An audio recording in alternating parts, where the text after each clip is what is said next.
આ સરગવા અમે ફેબ્રુઆરી 23 તારીખે એમને આપ્યા હતા. એટલે 23ને છેલ્લા અઠવાડિયામાં એમને 200 જેટલા સરગવા આપણે ફળી ગામમાં ચીમનભાઈને ત્યાં રોપેલા. તો એની સાઈઝ હવે કોઈ 5 ફૂટ, કોઈ 6 ફૂટ, કોઈ 3 ફૂટ, કોઈ 4 ફૂટ આ રીતનું છે. હવે એનો ટાઈમિંગ એને કટિંગ કરવાનો આવી ગયેલો છે.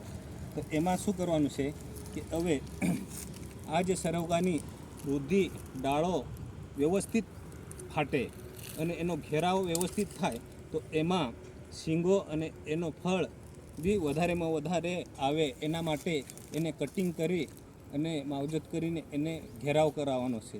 પછી જ્યારે પણ ફૂલ બેસે ત્યારે એની શીંગો વ્યવસ્થિત બેસશે અને એક નંબરની બેસશે. તો એના માટે આ સરગવો જે છે એમની લગભગ સાઈઝ અત્યારે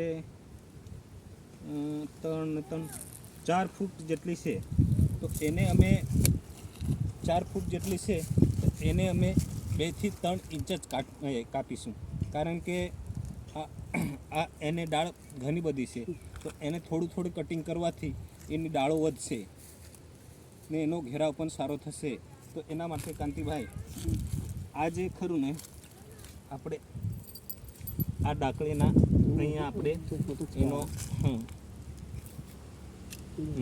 એ રીતનું આખું કટિંગ કરવાનું છે. દરેક ડાળીઓ થોડી એટલે લગભગ 3 થી 4 ઇંચ જેટલી ડાળીઓ આપણે કાપીને તાકી એનો ઘેરાવ પણ સારો થશે અને વૃદ્ધિ પણ સારી થશે. આ રીતની દરેક ડાળીઓ જે નીકળેલી એ કાપી લેવાની છે તાકી નવા અંકુર ફાટીને એની ડાળ ઘણી બધી ડાળ થાય એટલે એનો ઘેરાવ પણ સારો થાય. ઓકે.